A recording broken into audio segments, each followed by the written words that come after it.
Hi, I'm Neil Sackmary. Hi, I'm State Trooper Sean Hagstrom with the Nevada State Police Highway Patrol Division, PEIO. Please stay tuned for the next episode of Trooper Talk. And together, we can make a difference.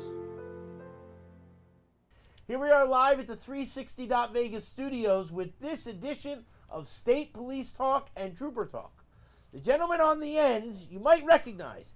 You definitely recognize the person in the middle. But I'm not in uniform. But you're not in uniform. Please introduce yourself and tell us what it is that you do. Yeah, I'm State Trooper Sean Hagstrom, and I'm with the Nevada Highway Patrol Public Affairs, and I'm the Public Information Officer for all of Southern Nevada. And you, sir, please introduce yourself. I am been known as Adrian Zmed, and I've done a lot of television, film, and Broadway, and most people remember me from T.J. Hooker back in the 80s, and a couple of movies like Grease 2, Bachelor Party, things like that, and I've done quite a few Broadway shows in the past 40 years. And you certainly know how to put the thing right through, right? Oh yeah, I've done You know this what a I'm few saying? times. And you, sir, please introduce yourself. I'm Trooper Villanueva with Nevada State Police. I am the sworn recruiter for Nevada State Police for Southern Command. And so one of the things that we don't do here is we do nothing that's scripted. I don't believe in scripting. I believe in just sort of throwing it out there. This last weekend, unfortunately, I was not able to make it due to a Google malfunction. Well, anyway, I was telling you guys before what happened, but and I'll just finish it with, after I realized what happened, then I went on to Google and I turned off avoid highways, and then Everything was perfect. User error. User error. So anyway, so this last weekend was one of the most important events that the IPOF, the Injured Police Officers Fund, that they do. We've been supporting them now for 17 years. This is Eric Lloyd's, all of his stuff. And so he was the president of the IPOF before he passed due to COVID.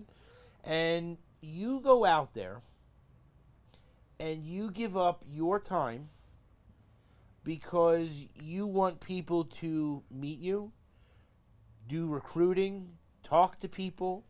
The Nevada Donor Network is there. We love them. You know, I mean, all these things that we see every week here, but it's what you do. You know, you said your wife was out there. You know, I mean, like, all these fantastic things. And so what people need to know is that when you work for the Nevada State Police, the opportunities are there for you to do many wonderful things to show all the different people how good of a person you are, and then how good of an agency Nevada State Police is.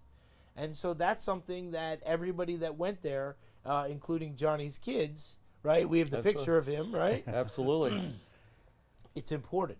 Absolutely, and you know, this is why we go do a lot of these community events, going to the schools, going to these big events to humanize the badge, to show people that we're just not robots. We have families too. Our kids use the same schools, we use the same highways, and we're just out there to protect the community, and they get to meet us in person. One good thing is Johnny was out there, and a lot of people don't get to see our cameraman because he always cuts himself out of the pictures and everything else. Him and his kids were out there enjoying it. My wife was out there. We had a couple extra troopers out there. We had Trooper Freeman, and he brought his dog, canine huntsman, and he got to do an actual drug scenario for all the people watching out there, which was really great. And these are the kind of things that just bring the community and policing together, and that's why we show up to these different functions. They actually talk to people if they have questions about certain things that we do or stuff they don't know about. And that's what's great about your program, Neil, is we get to go behind the scenes of Nevada State Police, not only with the Highway Patrol, Parole, and Probation, but we have all the other divisions under Nevada State Police that we get to talk about that people don't even know. So that's one of the great things about your program is kind of showing the people what goes on and highlighting the things that go behind the scenes that nobody ever gets to see. And we get to bring great guests on every week, so you just never know what you're going to see when you see Trooper Talk, right? Right, and that's the best part, you know. So Trooper Hagstrom every single week works and getting the different departments come in here. Louis' mom, his wife, his cousin, they all work for Nevada State Police. You know, Family affair. It Yeah, sure is, yeah. yeah. and his Yeah. hair is always perfect. Yep. You know, Perfect. the thing is that it's very, very important, and so it's not only a very big honor to be able to hang out and spend some time with you, but you know the basis of what I want to talk to you about is that Jay D'Angelo, okay, is the one who is in charge of putting on the car show. And he lives and breathes this car show. The second that this last show is over on Saturday, he's planning next Sunday. Already. Yeah. Right? He's putting, you know, the pencil in there. He's got the date. He's got the, you know, he's doing everything. He's making sure that every single thing is perfect. He already sent me the date for next year, the next day. And so one of the things that he always talks about is you. Oh. And you know, when it comes to people that are on TV or that do different things when it comes to media, a lot of people are two different people. They're one person when they're on camera, and then they're one person when they're around everyone else. And no one not only gets to be around them when they're in their just relaxing mode, but it's not what Jay says about you. And so anytime that he needs you, you're there. And when it comes to the law enforcement, it was so important to Trooper Hagstrom that we have you on here that there wasn't a question. It wasn't like, well, listen, you know, I'm busy and, you know, I just want to go and just sit by the pool and just, you know, don't bother me. You know, and so you live here. Yep. You are in our community. You see our community. You drive on our streets, right? And so give us a little bit of background on yourself, where you started in the film, why you started with film. Did you enjoy being an officer? You know, like all those things. Did you ever want to become a real police officer?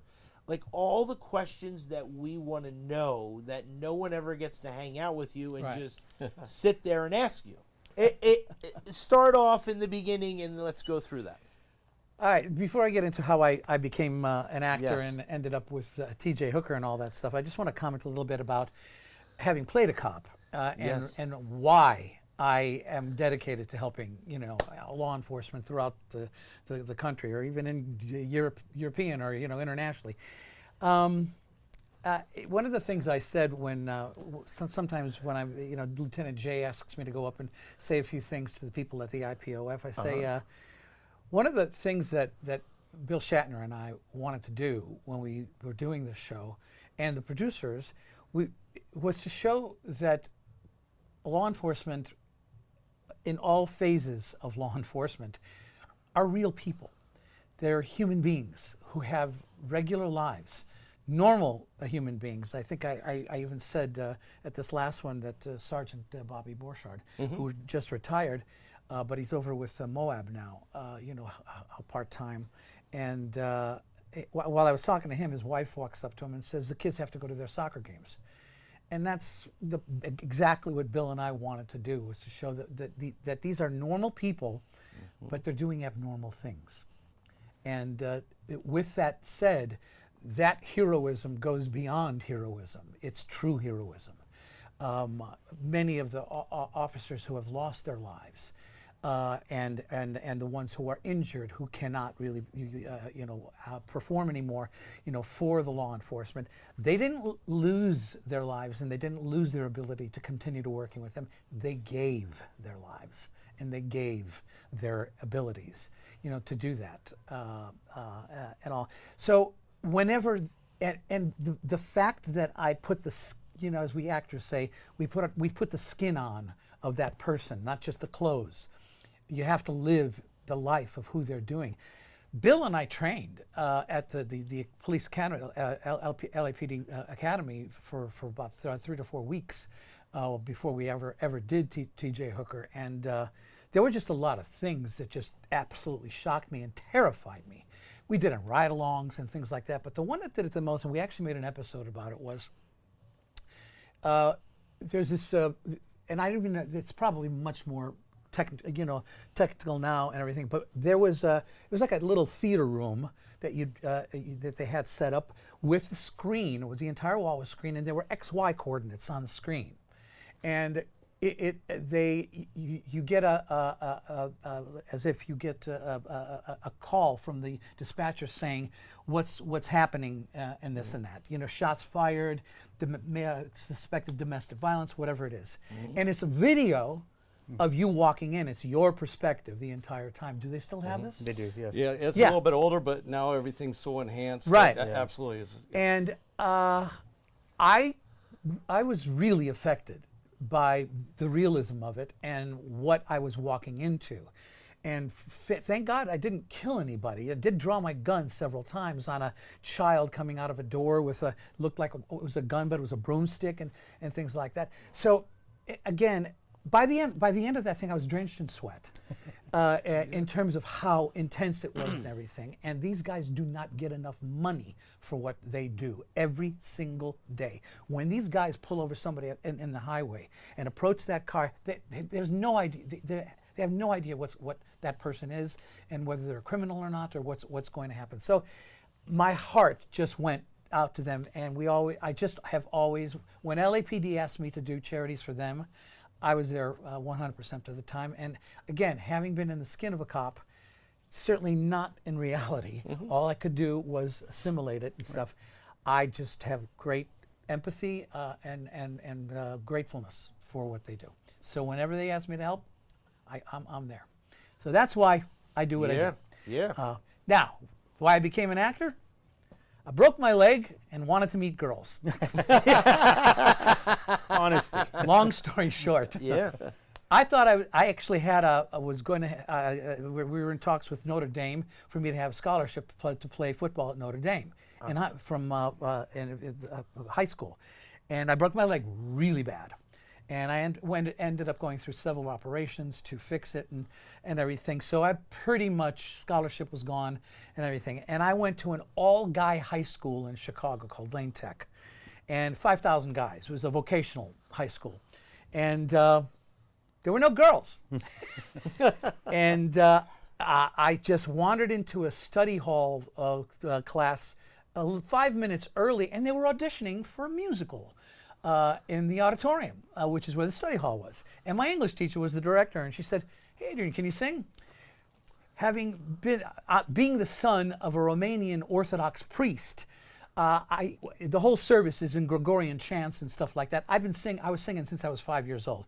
So she said, "Sing the Star Spangled Banner." I sang it. She said, "You're in."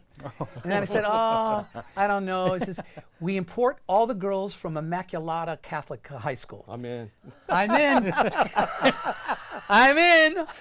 I love it. And so it all started with that. And the second I started doing it, I said, "Oh, I like this, and I think I'm really good at it." So I ended up doing it, not just being for the girls and stuff, but it's just ever since then I did every show I could in high school, and then I went to acting school. And right out of acting school, I was cast as Danny Zuko in the original national tour of Grease, and went to Broadway then went to Hollywood, did a few shows before this one, and it was a guest spot on Starsky and Hutch that got me that role with Billy. Wow. I played. That was the orange. What was that orange car? And Yeah. For in the Torino, white. wasn't it? Yeah, The yeah. Torino, yeah. They had that at the IPF show too. Yeah. Starsky and It's Hutch. there every year. But the role that I was playing was when I arrived in the late '70s in Hollywood. I was the poor man's John Travolta. I looked Italian and I could dance because I had done a lot of Broadway shows and stuff like that. So I did all of the John Travolta roles on TV, and I was doing the guest spots. And there was a part in Starsky and Hutch of a disco dancing pickpocket killer. And that was my introduction to Aaron Spelling, who basically he had every hit show back in the 80s on TV. in nighttime television, and he really, really liked me. The guest spot that I had done on that thing, and when they were putting the show together for Bill, they said, we want him to be his partner. So that's Right. the story. How cool is that? It's amazing. And now, my question for you is this. Since you live here, Yeah. do you read the news? All the time, yeah. Okay. So my question is this. When you see the fatalities Yeah. and the wrong way driving and the DUI driving and the people getting killed from walking into the crosswalk, right? Does it still to this day, like from what you experienced and what you just shared with us, does it still get under your skin? It frustrates the heck out of me. It really does. It's just common sense. But because you live in Vegas, everybody in Vegas kind of thinks we live here, we're used to it, you know. And then there's the tourists who come in, and they come here to party. And yes, they get intoxicated, but they get behind the wheel of a car many times. I always say to my sons, whenever they're driving here, or any family or friends that come in from Mid-Li, just assume that everybody has been drinking who is right next to you in the cars. You just have to drive defensively, and you cannot let your guard down. One of the things, and I think you said we were going to talk about, was stoplights and things like Yep, that. we'll get to that later. And Yep, everything. absolutely. And it drives me crazy how people run the yellow light after it's actually turned red. That is, to me, I have actually witnessed more accidents that way than anything, and that's, in my opinion, the locals who are pushing that envelope all the time. So yes, it's quite frustrating, and also the tourists who come out of town who think that they're going to be on their cell phone and walk across the street in the middle of a block, not with a light, on the Las Vegas Strip. That's insanity, because nobody's paying attention. Everybody's looking at the sights as they're driving and all that. And I'm always hearing about people just getting hit because people in the middle of a block, because they were just thought that they could just run across the street and not go all the way to where the light is. I always felt that we should have the walkways Well, they the did entire build them for a strip. while, but I'm sure it was so Right. expensive and doing all But, the other but stuff. we But yeah, should. yeah. There should be walkways. Nobody should ever cross the street on Las Vegas Boulevard. Yep. Especially with the F1 going on now. Oh, geez, yeah. You know, one of the things that we talk about every single week is the recruiting, right? Why is the recruiting important? We had Corporal Wellman here last week who literally went and described what someone is going to deal with when it comes to going through the academy, something that you said that you went through. You know, it takes a special person to become a Nevada State trooper and to work for Nevada State Police. But there's so many things that you do as a state police officer that other people in jurisdictions can't do. You get to drive from this point to this point. You get to live by Sergeant Clifton. He has a ranch up by Mount Charleston, right? But he works in the city, right? And so there's a take-home car.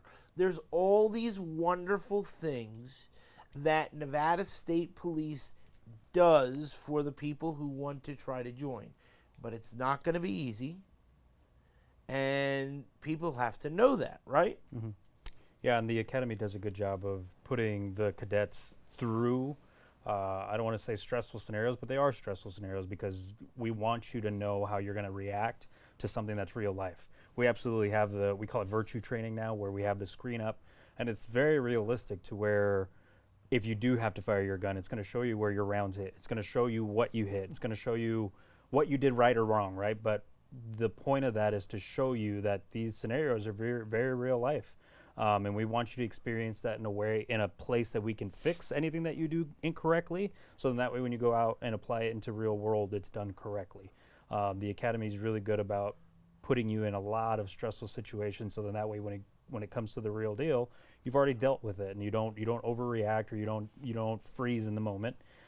because it is a very, very, very serious career with a lot of responsibility. And it's an incredible tool. It really is. Absolutely, yeah. It's really It and puts you right there. it puts you right in the spot that you want to be, and we can make whatever scenario you want out of whatever situation you have. We can put it in that machine and it'll build a scenario for you. And I just to add on, we do real life type scenarios. We've had shoot houses. We do. And like what he said, you might go into a room and all of a sudden somebody pulls it up, but it's a cell phone. It's a cell phone, yeah. So you have to make that decision, because we have to make split-second decisions, even less than a second. You know what I mean?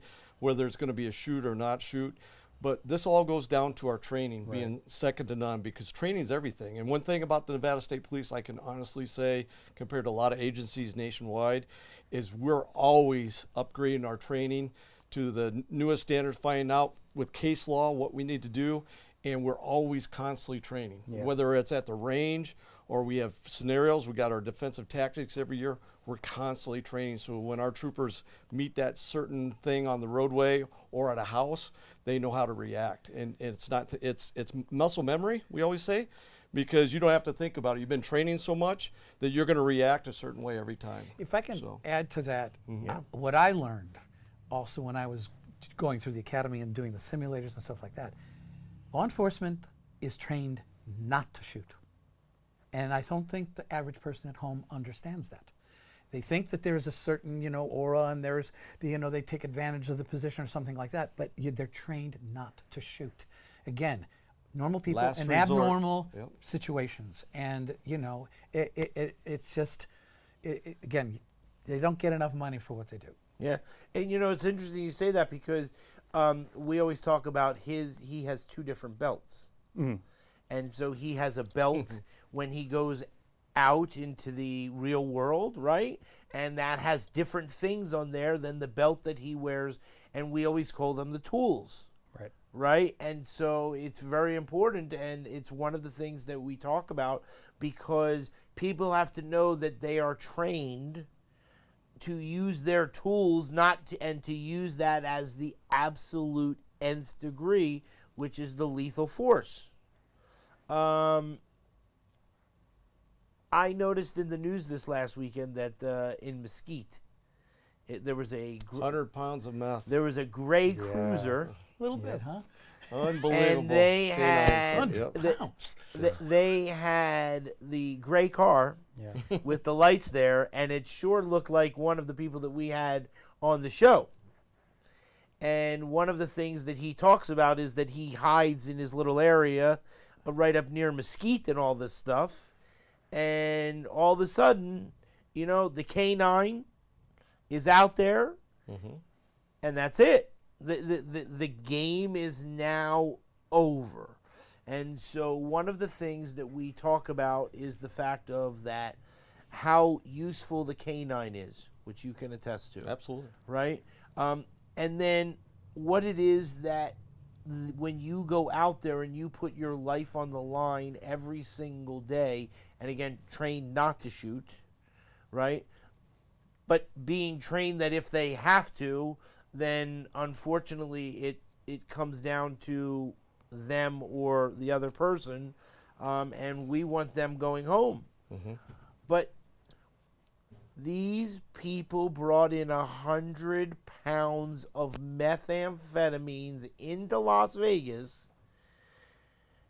I mean, the countless lives that this saved by one traffic stop is tremendous. And it's thousands of lives. That 100 pounds, because it's all, brought down to real small, like baggies sold. So you're looking at thousands, maybe even 10,000. Easy on 100 pounds, tens of thousands. So, and just thinking that one load seizure, how many lives have they saved from that? How do you know that hasn't been tainted with fentanyl or something else added on, you know what I mean? Or somebody, because you don't know the product that you're getting it from, whether it's made at a cartel or in-home lab or something like that. You do not know what you're ingesting on that. So I always say that was my biggest thing when I worked with K9s. I didn't really care about it as much, the currency, which a lot of people, they love getting the big money loads off the road. my biggest thing was if I was able to get this load off the road, if I could just save one person for not even trying it, going to a small town or somewhere else, I did my job, and that's the whole thing out here, is because we're actually providing public safety. You know what I mean? We don't want kids getting involved with this and everything. That's why they started back in the 80s too with the DARE programs and all these other stuff, just say no to drugs. But we have an issue across this nation. Maybe 25 years ago when we were doing drug interdiction on the I-95 from New York to Florida, there was 95 tons of drugs going up and down that freeway. And that was 25, almost 30 years ago.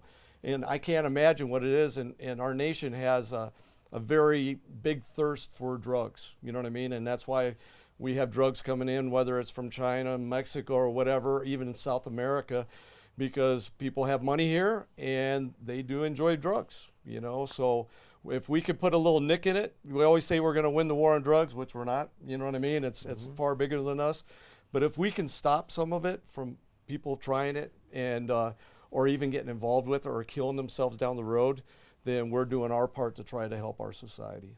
Yeah, it's really horrible, and so I liked how you talked before about the crosswalks and stuff like that, right? Tell us more things, because the thing that I'm going to say is that one of the best things about the state police talk and trooper talk is that people get to hear the peeves that are really like we show it all the time. Trooper Hagstrom puts up the statistics of how many DUIs and what I mean, like, and all that type of stuff.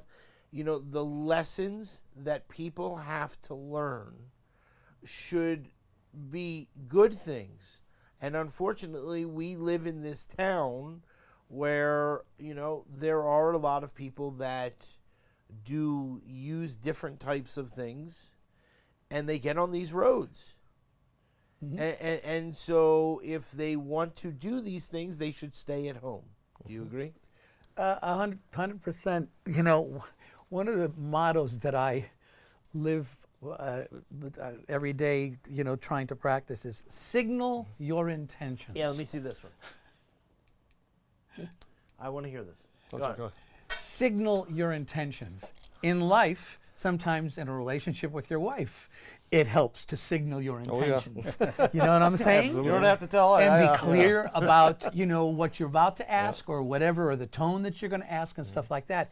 But one of my other peeves, especially in California, nobody signals their intentions in terms of changing lanes or making a right turn or a left turn or whatever. You can't.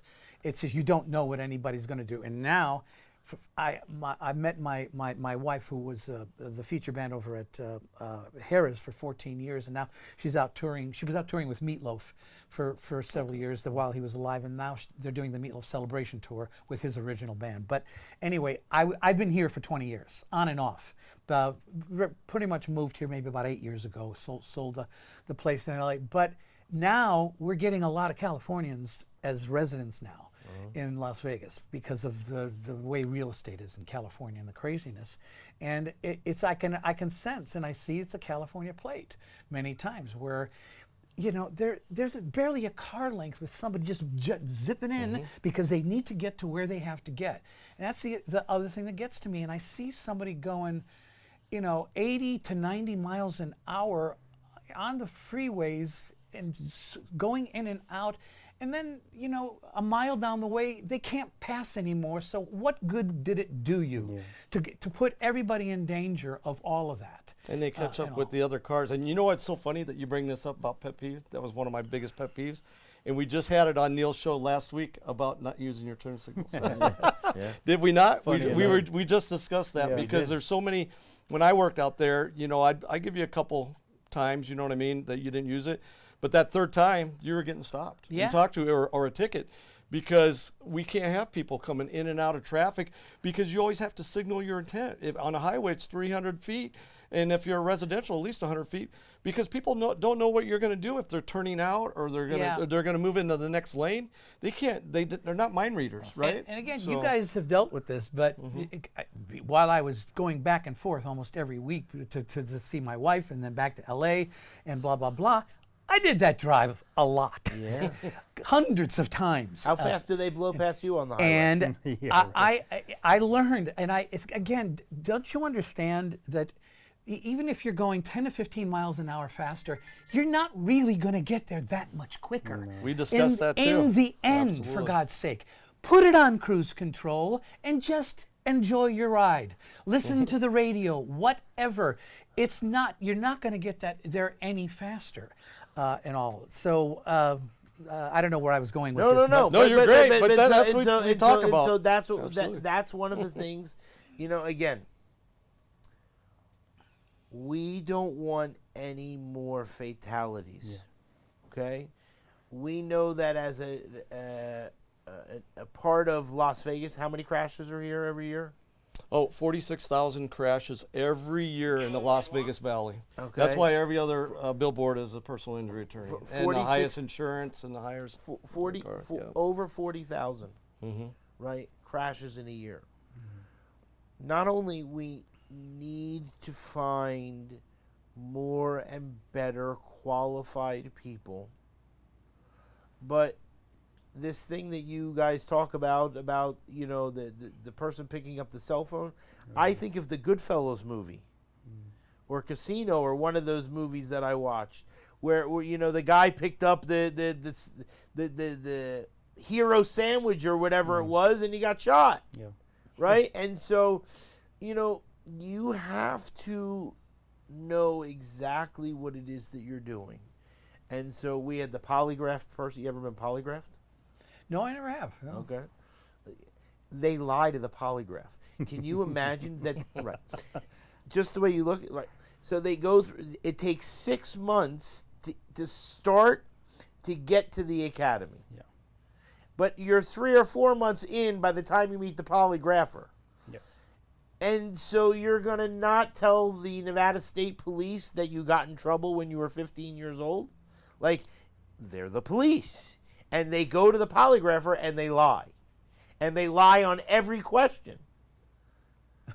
And so these things are really important. And people have to know that Nevada State Police takes this stuff seriously.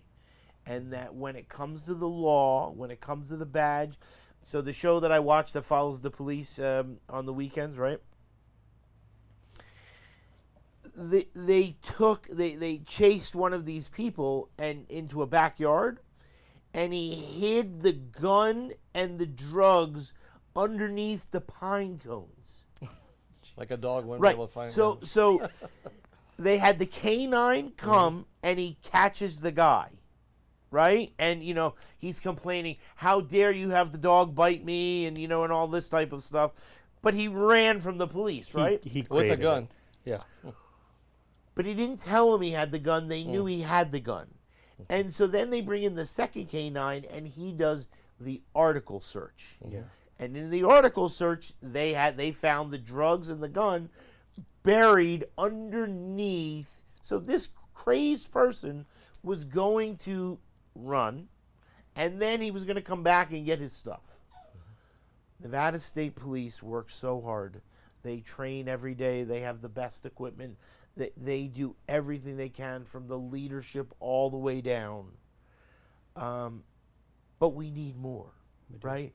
We need more people out there that are going to work for parole and probation. It's now the summer months. We need to make sure those sex offenders stay away from people they're not supposed to be near, right? All these things that you have real world experience for, that you can help mentor somebody who's coming on that doesn't know what they're doing, right? Right, and that's one of my biggest roles, I guess I should say, while I'm the sworn recruiter. I serve as a mentor from them not even applied to them still being in the academy. I tell the cadets that are in the academy right now, that if they ever need just somebody to talk to, my office is open all the time and they can just come and have a conversation. A lot of people just want to have conversations about what the job entails because they've never heard of parole and probation. Before I started, I had no idea who parole and probation was. It wasn't until I went to test for my physical test that I found out who they were, and I fell in love with it. I fell in love with the idea of trying to help people better not only themselves but their community, because that's the main goal for parole and probation, is rehabilitating the offenders that are on probation or parole. And I fell in love with it, so that's why I joined PMP. But a lot of people just don't understand what the job entails. Even with highway patrol, a lot of people don't understand that.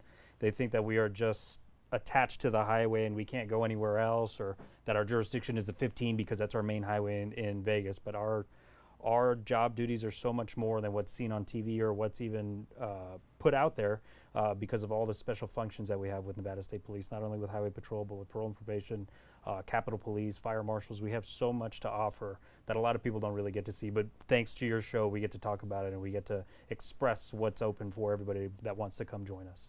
That's one of the things that I never understand with Vegas here is the jurisdictions, Metro, State Police, Yeah. Henderson Police, Boulder Yeah. Police, whatever, where, you know, I come from LA and it's all LAPD. Right.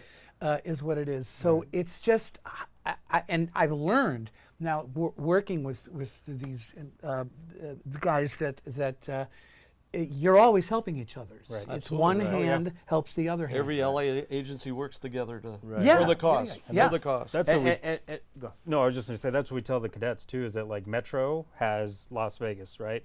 North Las Vegas has North Las Vegas, and Henderson has Henderson. We have the entire valley. So it doesn't matter if you're in Henderson, it doesn't matter if you're in North Las Vegas. We have the entire valley, the entire state actually, right? And then 15 miles in each bordering state, just depending on the exigent circumstances. So like if we have a Compact agreements. yeah, right, correct. And we if have it's like a pursuit, we can go 50 miles into the next into state the if next we had state to allow the next state, or let's say we're going into California, hey, we're in pursuit of this murder suspect, we're coming into your state, meet us at state line, and they kind of take over. But that's one of the biggest things that we have to implement into the cadets, is that we have jurisdiction of the entire state. So our jurisdiction boundaries do not essentially pertain to us, because we have jurisdiction of the entire valley. So we handle all three major highways here in Vegas, the 90, or I'm sorry, now the 11, the 15, and the 215. But then we can get called out to the middle of nowhere if you're working graveyard and there's no troops out in Mesquite, we will get sent out to Mesquite until one of those troops can show up there. So we have the entire state of Nevada. Do you also have jurisdiction on the reservations? That we do not. Yeah, that's what I Because thought. that's a yeah. sovereign land. Yeah. So, But yeah. they will. I know. But yeah. they call us in Yeah. to Yeah. assist them when they have something major happen. We always get calls. Right. And we already have that direct partnership with not only with the Bureau of Indian Affairs, which is federal, but with the actual tribes, Yeah. tribal police there. Yeah. So if they have something in, we have automatic permission to go in and assist them. We'll call Yeah. ahead of time to make sure if Yeah. it's okay with our department, but And that's yeah. the inherent problem of I'm working on a series called Women Erased, and it's about the MMIW crisis, missing, murdered, and indigenous women, and it's an incredible. When we tell people that there are, right now it's only documented maybe about 5,000, women and who are missing or murdered or whatever, but it's really in the 10s to 20s. But there's a problem, and it's an inherent problem, that if it happens on a reservation, the only person the only law enforcement agency beside the reservation law enforcement agency that can handle this is the FBI. Right. But it has to be declared a murder, and it's difficult to say that it was a murder. Unless- So it just goes on and on and on. Nothing ever gets solved and everything. And that's something with law enforcement that has to be to help this incredible crisis. That's a you know. problem. It Absolutely. is a huge Absolutely. problem and stuff. You know, it's very interesting because we talk a lot about the human trafficking. We just and when it comes to different people, both men and women, we found out that actually one of the other things that we found out that's very interesting is that they're not only trafficked for sex, they're actually trafficked to work. Labor, yep. And so, you think about the fact of people that come here because they want to have a little bit better life, or on the reservation or something like that, and then they're sort of trapped in that area. And so one of the things that we try to get to the bottom of is the fact of, like when it comes to the human trafficking area of things, Nevada State Police, they're always working, and they're always trying to, when they pull someone over, like we discussed in the very beginning, they have certain things that they ask and that they look for. And so, it's one of the hard parts from the outsider looking in, but from their point, they've been trained, and they're trained for these type of actions that most people aren't when it comes to human trafficking and things of this nature. And that's one of the things that Nevada State Police needs more people that they can train so that we can stop more of these type of activities. And so when is the next academy? The next Northern Academy is in May. That one is scheduled for May 16th, I believe, in the middle of May. Our next Vegas Academy we don't have scheduled just yet because we currently have one going on, but they graduate in July. So I'm assuming it'd be sometime either late September, early October. So the people that apply now have an absolute good chance of making it into that academy. In fact, the people that are going through backgrounds right now are being slotted for that academy in the fall. So they have more than enough time. And then our next Carson City or our Northern Academy will be sometime late winter this year. How long is the program? Our basic academy is about 6 months, 24 weeks. Yeah. When you went there, did they scream at you? Well, That's a good question, Neil. they Well, tried, we but could- Bill screamed back. That's funny. That's funny. But I'm Sergeant Hooker. right, You don't talk to me that way.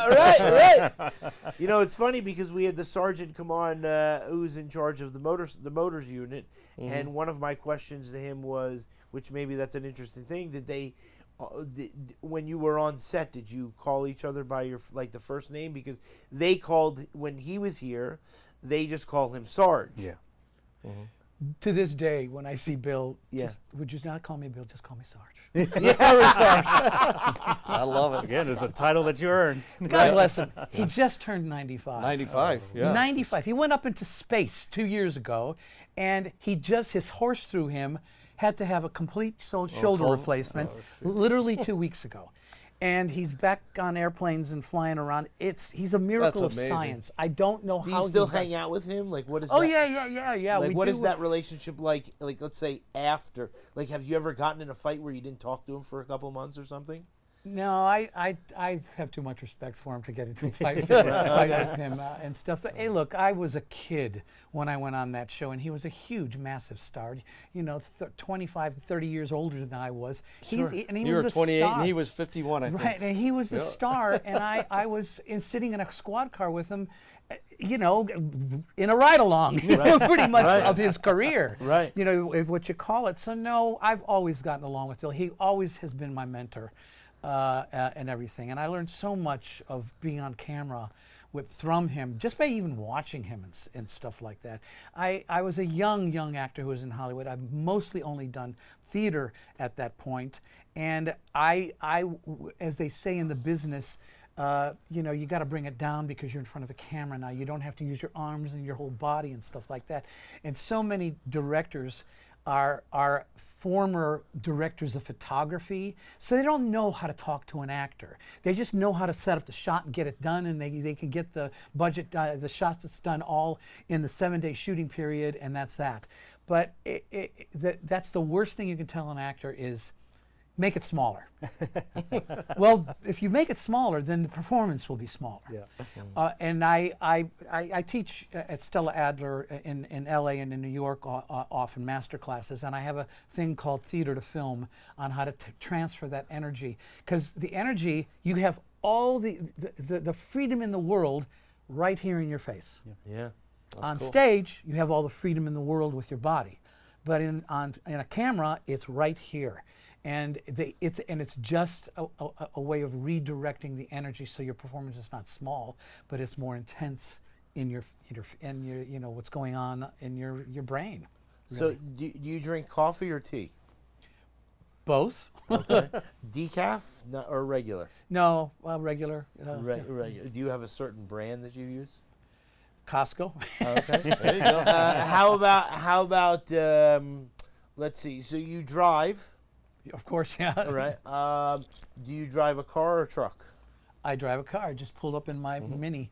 Oh, okay. So do you enjoy driving that little car? I love that. It's like a go-kart. It's like a go-kart.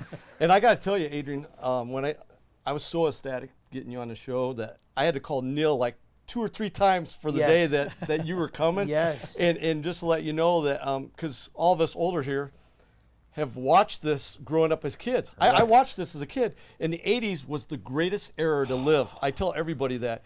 Magnum P.I., Chips, you had Hill Street Blues, Miami Vice. I mean, the 80s rocked it, you know what I mean? And then this poor guy, he wasn't even born then. Right. Yeah. But I've seen the show. My dad used to watch it, so I'd watch with him. out, but It was but, the 80s was the golden, That the was the last greatest. golden age Oh, yeah. of television. Because cable was just starting in the early 80s, just starting. And there were still only 3 networks in the 80s. So when our show was on the air, everybody in the country was watching our show. Millions and millions were Yeah. watching our show all the time. Now there's 200-300 shows a night that somebody can watch. let me tell our viewers, because even the older viewers would know. At 12 o'clock, we had the rainbow screen, and it just went, and TV was off for the Right. night. Yeah, Do yeah, you the guys re- remember the- that? yeah. I mean, that's what happened at the end of the night. The It wasn't the Univision 24/7. or whatever that was called. Yeah, it was Yeah. the 24/7. It was the end of the night. did Or they you- play the national anthem, and it would come off. Yeah. Let me ask you: Did Yeah. you used to hang out with like Eric Estrada and like all Oh, those? God, yeah. Is it Eric so- and I lived right next to each other. Yeah. I had a crush on Heather Locklear. So did you, like Yeah. when you were like when you were doing the show, you hung out with like a lot Well, of Starsky and Hutch was right across. We both shot at the Warner Brothers lot, and they were on. No, it wasn't that. It was Dukes of Hazzard. Sorry, it was Oh, Dukes okay, of Hazzard. yeah. But Easy we, our sound stage was really the interior of the precinct. Most of the time, but we did shoot mostly on the streets. It was like 5 days on the streets and then 2 days at Warner Brothers. But we all of the sound stages were the homes of everybody, and we all had our motor homes that because we shot on the street. Our dressing room was the motor home and our home too. I mean, sometimes we'd be shooting 13, 14 hours a day, and I'd have to be there at 6 o'clock in the morning. I'm just sleeping in, and call the wife and say I'm not going to be home and stuff like that. So we all had our motorhomes and hung out, on the lot all the time. Especially the Warner Brothers lot was busy at that time in the 80s, big time. And so when you look at your doing that type of, when you were all hanging out and stuff like that, were there people that like you hung out with more than other people, or you just all hung out together? Well, it's more of like I said, Like the people. a family, like of like the people that used to work late. Like, okay, I put in 13 hours. Like, I don't want to be bothered. Like, you know what I'm saying? No, you're talking about the immediate family. Yeah, just like hanging out and stuff. Stuff that people don't know. You know the what I'm Hooker saying? family. I Yeah. call it the Hooker Right, family. right. No, they were family, man. When a series like that, it was 5 years, and we spent 13 hours a day, with all these people, and the crew was just as important as every star on the show or a guest star or whatever. The guy who's pushing the broom, the guy who's, it's like they were family, and we treated them well, because if you don't treat them well, they're, at in hour 13 and you need a slice of pizza and you don't want to run to your motorhome to get something, somebody will get it for you. And so it's a family. It becomes a family, and we usually just hung out with all of our buddies. But you do various shows. Like I still hang out with all of my Grease 2 buddies, that I made, friends with that. So every you do, so show you, I've done. You hang out with them now. They're still family, Yeah. and we're doing a screening of Grease 2 at the Turner Classic Movies Festival in 2 weeks. And they're going to air Grease 2 at a swimming pool, in Hollywood.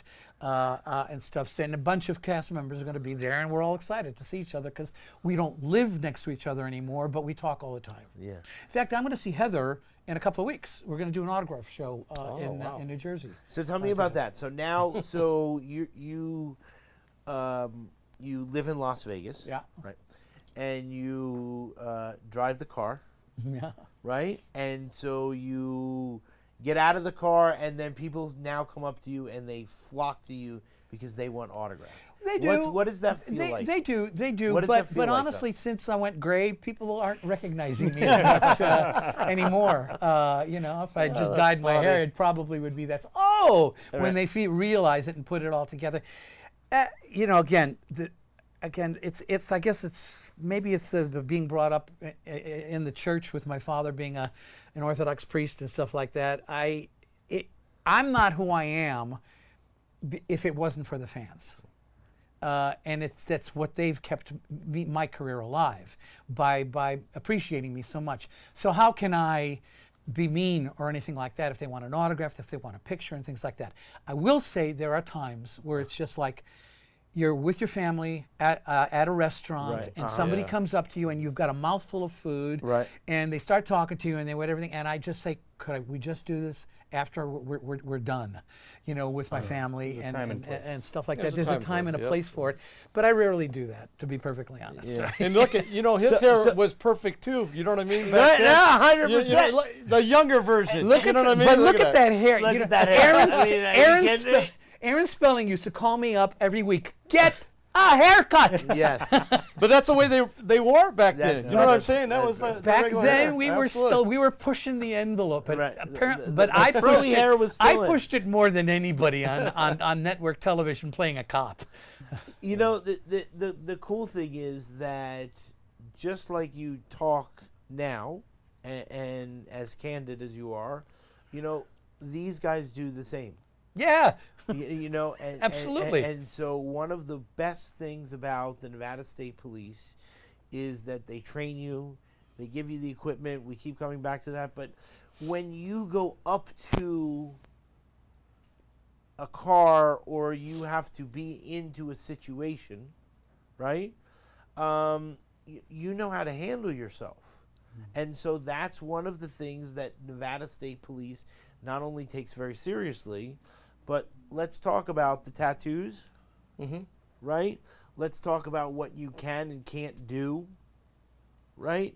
That Nevada State Police has very stringent lines on the fact of you are representing the state. Right. And when you work for Nevada State Police, you have to abide by these guidelines, but we're going to train you.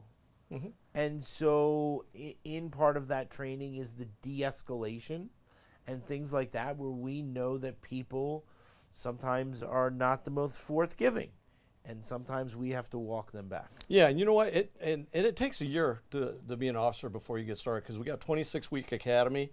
But you're not done then. Once you graduate the academy, you go with a field training officer, and there's like 4 phases in there. And each phase, what they're doing is they're making sure everything that you were taught in the academy that you could apply with the street and do it well, as far as your reports, how you act, and being respectful with the public, and the whole thing, like you said, going up to the car and everything. We're taught a certain way, how we address people, what we're supposed to do. And then we have all those other scenarios in case something does go bad. It's muscle memory, because we train it. It's nonstop. So they're always doing that. Now, if you're interested, in our career field, whether it's parole and probation or Nevada State Police, one of the things that we're asking is if you got neck tattoos, face tattoos, or tattoos on your hands, it's going to be a disqualifier. Need not apply if you do have that. If you still want to be a police officer or whatever, then you're going to have to laser them off or take some of that off, because they're not going to allow, because you're actually representing the great state of Nevada, and you're dealing with all types of people. We can't have you, representing the state that way.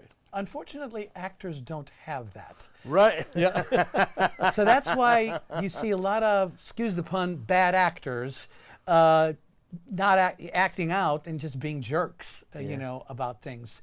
And that comes down to how you're brought up. It really, It really starts does. at the family. Absolutely. It really Absolutely. starts with how you're brought up and everything, because it's very easy for an actor to get a big head and think that they're better than anybody else, because they're showered with accolades. They're showered with people coming up to them and wanting pictures and stuff, and you get caught in this trap that the more they put you on a pedestal, the more you don't want to deal with the normal human beings and stuff like that. I fortunately had one of the greatest managers ever in the business, and the first thing he told me when I went to Hollywood is, don't ever believe what I say about you. Meaning, I will exaggerate, I will do things, I will build you up and everything like that. You are who you are and stay who you are, and everything like that. But most actors never get that kind of mentoring. And for that, a lot of times, you know, when I go on the TV and I see all these very famous people, they're two different people. Oh yeah. You know, and so that's why it's very important. I feel the same like you. If somebody wants to come up and they want, you know, me to sign my little magazine or something for them, you know, it's very, very important. You know, we have to do these things, and so that's why in filming for the Trooper Talk, State Police Talk, we started as Trooper Talk, and then what happened was the director came on, and the director not fought like in that way, but it was very important to him to not be Nevada Highway Patrol, because one of his constituents needed to have the Division of Investigations help with investigating, and they didn't know they worked for the state. And so he named everything, now it's Nevada State Police, and then everything falls under the Nevada State Police. And so it's really important, and that's why we make jokes, but it's the truth that your family works for the state. Right. And so if it was not a good place to work, you wouldn't have your family there. Right. You know, your wife started as dispatcher, now she does so many more things. You know, the same with your mom. We never met your cousin, did we? She was here, but she didn't come on the show. Yeah, she won't come on the show. No, yeah, she's very shy. Yeah. Okay, we'll have to get her on the show. Yeah, yeah. Surprise. Good luck. Right. But it's important. Yeah. And when you go home, and when you had a tough day, you have someone there that is able to have a conversation and you can express.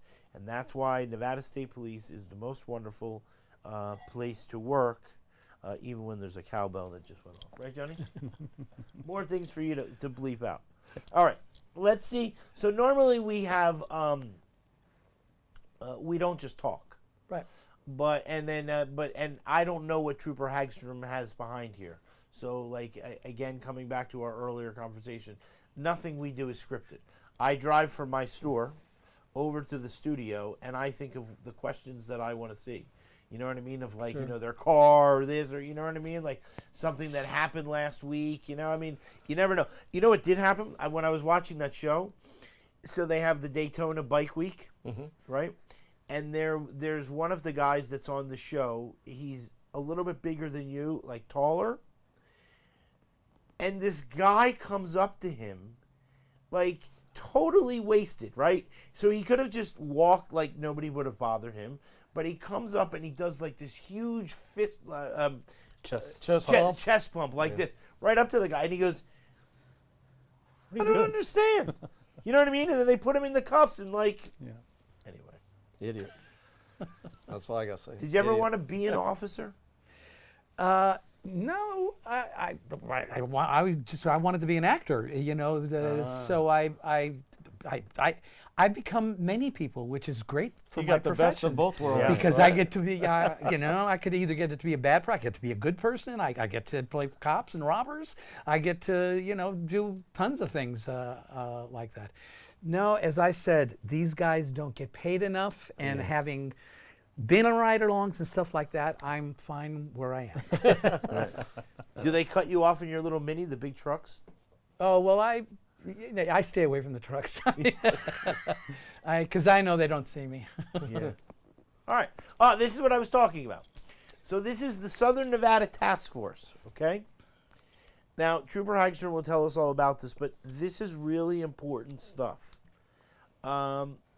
these are the statistics for what is going on. So, Trooper Hagstrom, tell us what. Yeah, this is the stats up until this last week. Since December 8th, we started this Southern Nevada Traffic Task Force because, out there, all the reckless drivers, even on the 215, we're getting, it's a 65 mile per hour zone and people are doing 100 miles an hour. So we had to put a clamp on all that. So what we did is multi-agencies from every agency, the Highway Patrol, Metro, Henderson, North Las Vegas, Boulder City, we all got together, and the school police. And we all got together as a group, and it's like there are motor units and some other traffic units. And to date, since this last week, they've made over almost 5,000 stops. They've gotten 20 DUIs. The biggest thing is getting the reckless drivers. They've got 41 reckless drivers off the road, 146 red lights. We're going to go into this a little bit later, but this is a great thing, and I'm going to talk a little bit more about red lights when we get to it or whatever.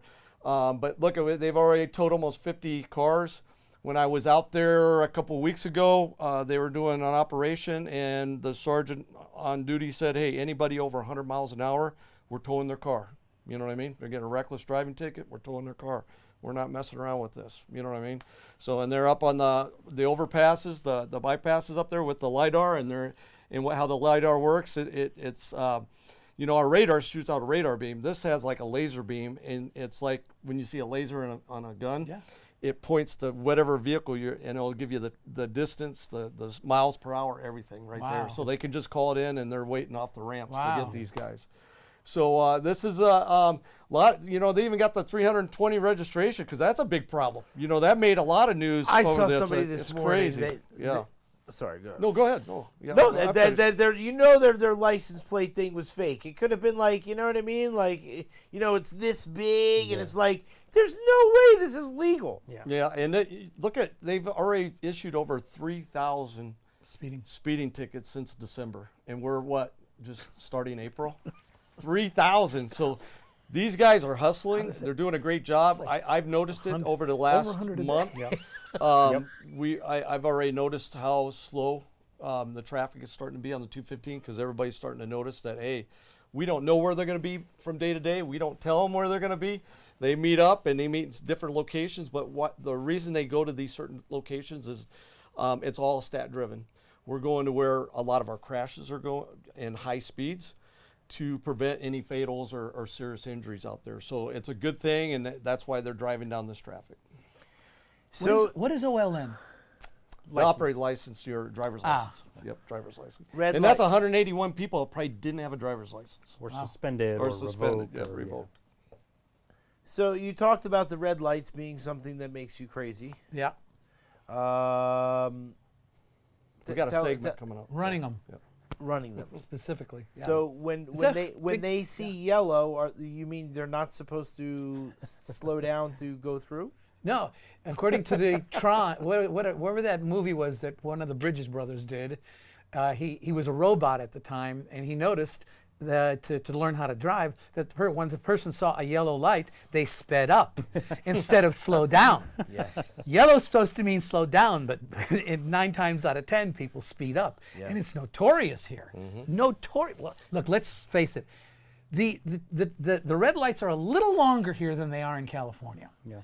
And stuff, and people don't want to stay at the red light for a long time. And this so is they why speed up we've- and try to get through it. This is why we've told the public, when we bring some of these violations that we talk about, I always tell people that are in intersections, once that turns green, wait a couple seconds. Yeah. Because if you take off and that car is going to go through thinking he's going to go through, now you're at a T-bone crash or a serious accident. Consequently- Because these people are just flying. So you got to give yourself a couple seconds, then go. I always scan before I even go, and I still give myself a couple seconds because they could come out of nowhere. I do that You know all the what- time yep. now. And now that I live Defensive here, driving. I do not Yep. start going, and I get people behind me Oh, yeah. beeping. Honk.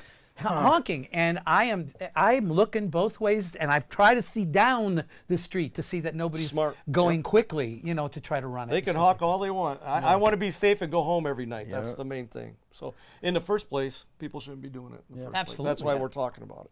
Absolutely. There are state laws that are non-negotiable. There are state laws that sometimes we can have a conversation And sometimes, even though you sort of broke that law, sometimes the conversation, we don't have to write a ticket or we don't have to do these type of things. Sometimes we can just, explain and sort of put someone on their way.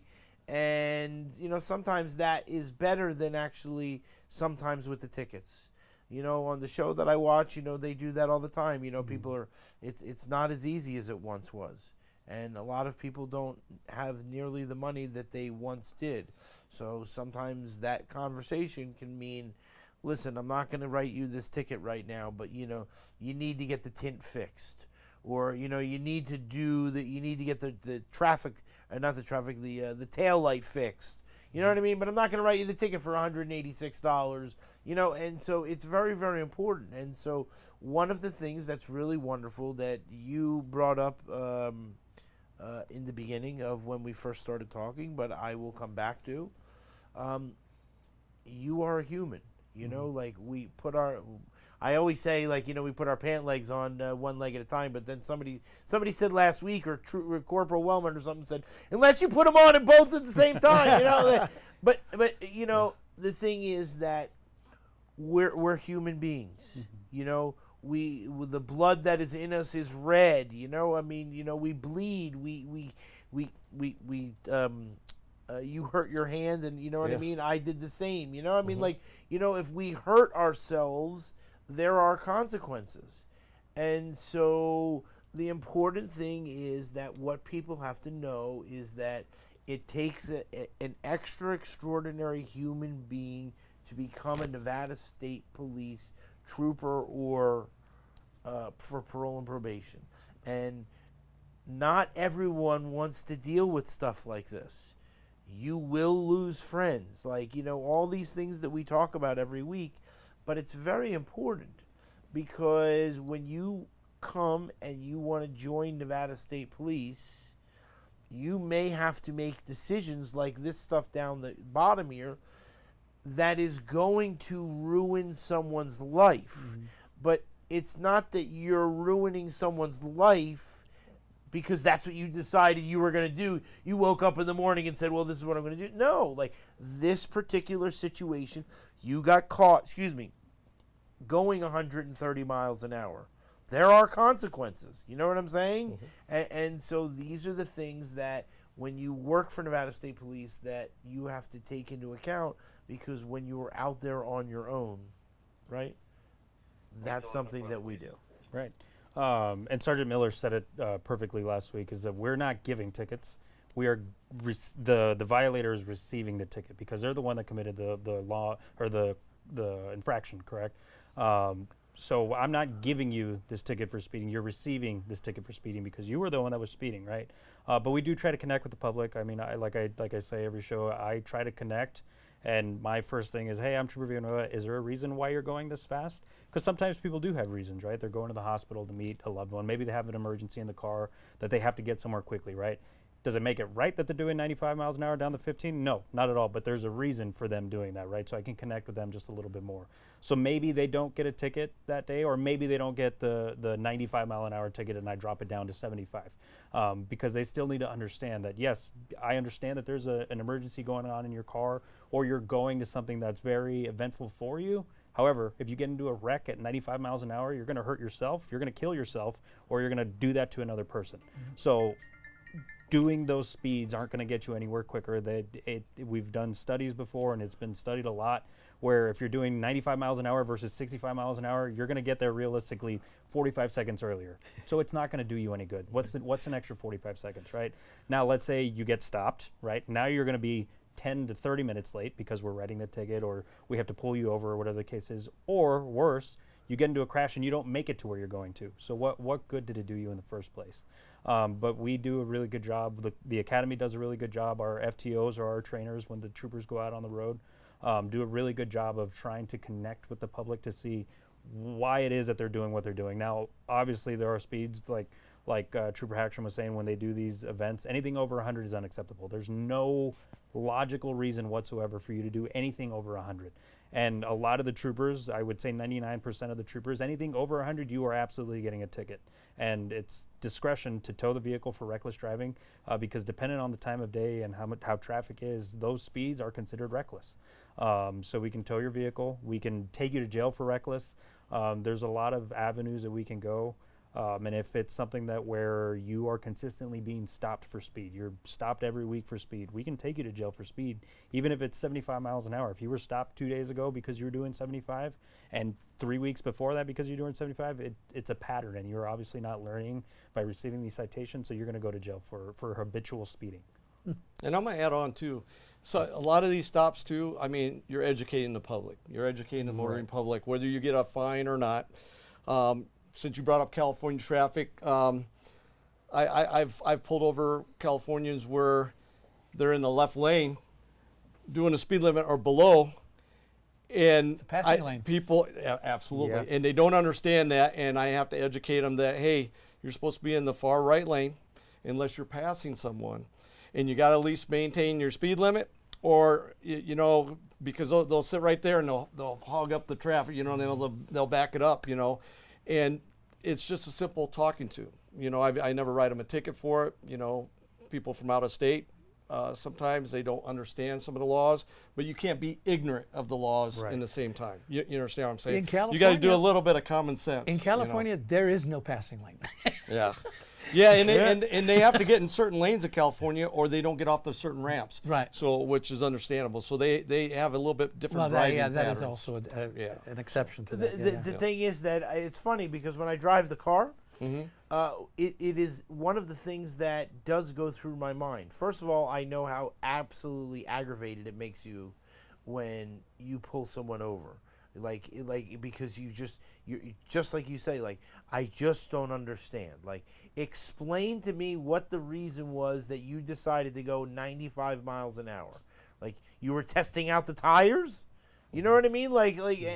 And so, but it's one of the things that has literally slowed me down is the fact that if and when you get pulled over, you are going to sit there for 20 or 30 minutes Right. while that trooper does whatever he does, you know, on his computer, and then they go, okay, you know, you're fine to drive on the road, but oh, by the way, now here's a ticket.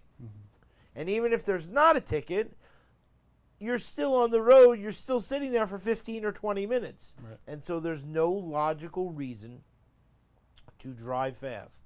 There's no logical reason to drive impaired. You know, and so that's one of my biggest pet peeves is that I drive on the road. I was 2 cars behind someone that was doing the wrong way driving, you know, on the 15. And so I had the most wonderful experience with the dispatchers, you know, I mean, like, but it's really, really important. Yeah. You know, these people, they drive on these roads. I don't know that I think about it in the same context, but, you know, I do 100% defensive driving everywhere that I go because these people just don't care. Right. And so it's really, really important, and that's why we need more troopers out there. That's why we need more people that have a vested interest from the fact of that everybody that works for Nevada State Police lives here. How many miles do they get from their house? 75. 50. It's 50 now. Is it 50? Yeah, it's 50, Okay, it yeah. used to be 75, Yeah. so now I'm at 50 miles. Yep. Which is a long, long distance. Right. So that is a long distance that you can live from outside, and you don't have to have a city life. Right. Right? You might have a city job, but you don't have to have a city life. And so if you want to live out in the wherever, you know what I'm saying? Nevada State Police allows you to do that. And that's 50 miles to the beat that you're going to be working. So the Las Vegas beat stretches a long distance. So like going out towards the Utah area, the Las Vegas beat ends at I-15 and mile marker 65. So that's a good distance between here and like Mesquite. So you just have to live 50 miles from that actual beat line. Yeah, you could be in Logandale or whatever and work and Vegas. still work Vegas. Yeah. So yeah, absolutely. you're absolutely correct. And like the Laughlin beat starts around the Boulder City area, so you can live in Vegas and work in Laughlin, or vice versa, work in Laughlin and live in Vegas, or vice versa. So it's a really good benefit. Another benefit that a lot of people don't understand either. I have a question for them. Yeah. You had $5. mentioned- You had $5.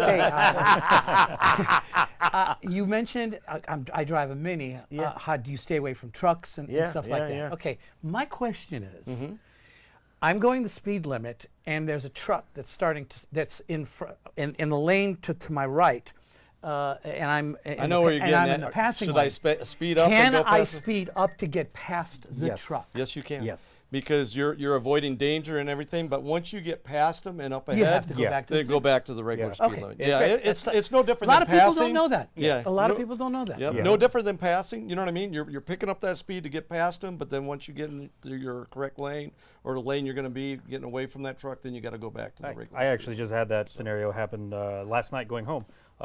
This guy was doing 90. I had him at 90, and I said, "Why are we going that fast?" He goes, "Oh, well, I was trying to get around that truck," and I was like, "That truck or the other 4 cars that you passed and went in and out of the traffic lane?" He was like, "Well, no, it was the truck," and then I just thought I was doing the speed limit. I was like, "No, you cut in and out of traffic." So yeah, you can absolutely speed up to get around a vehicle, but as soon as you're around that vehicle, you have to slow back down.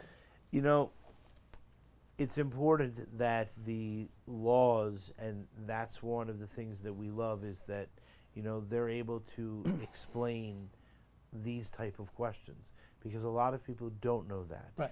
And they're afraid that, and they just sit there behind that person until that person moves over, and, you know, it's really, really important.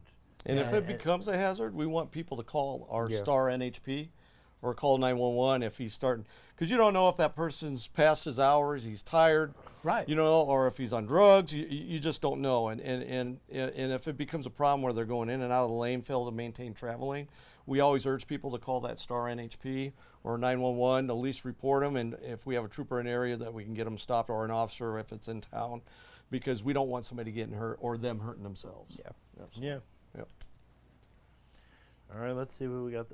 Here we go. Oh, dang.